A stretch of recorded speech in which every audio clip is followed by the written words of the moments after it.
ঘোষণা করলেন মুখ্যমন্ত্রী শুভেন্দু অধিকারী।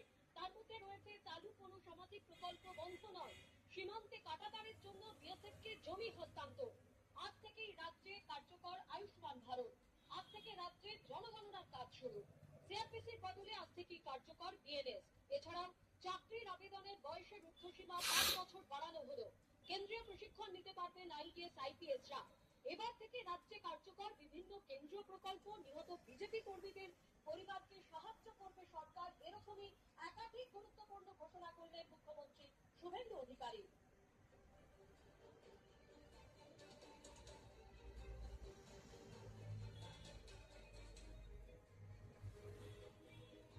মুখ্যমন্ত্রী শুভেন্দু অধিকারী আরো বলেন, আমিত্ব নয় আমরা, এই নীতিতেই চলবে এই সরকার। পাশাপাশি সংবিধান এবং নীতিকে অগ্রাধিকার দেওয়া হবে।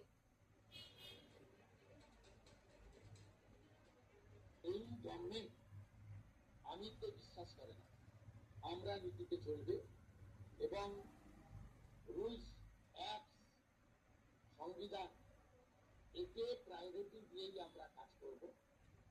আমরা আশা করব এই সরকারের কোনো সিদ্ধান্ত নিয়ে, আপনারা তো বটেই, আমরা বেঁচে থাকা কিছু মানে 5% যারা সমালোচক, সেই সমালোচকরা কোনো সমালোচনা করতে পারবেন না।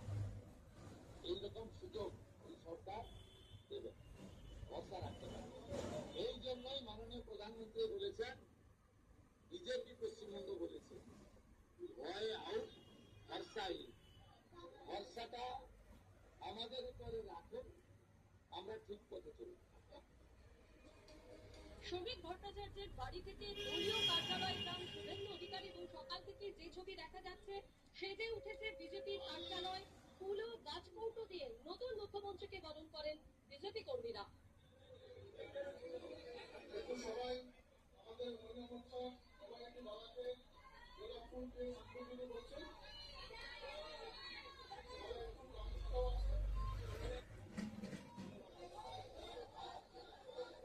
শ্রমিক ভট্টাচার্যের বাড়ি থেকে দলীয় কার্যালয়ে যান মুখ্যমন্ত্রী শুভেন্দু অধিকারী।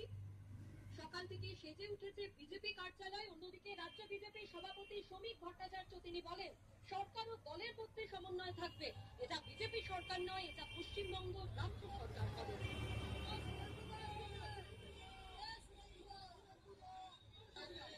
সরকার এবং দলের সমন্বয় থাকবে।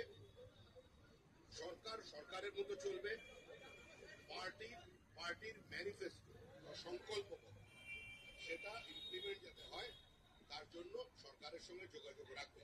কিন্তু যে সরকারটা তৈরি হতে চলেছে এটা বিজেপি সরকার হবে না, এটা পশ্চিমবঙ্গ রাজ্য সরকার।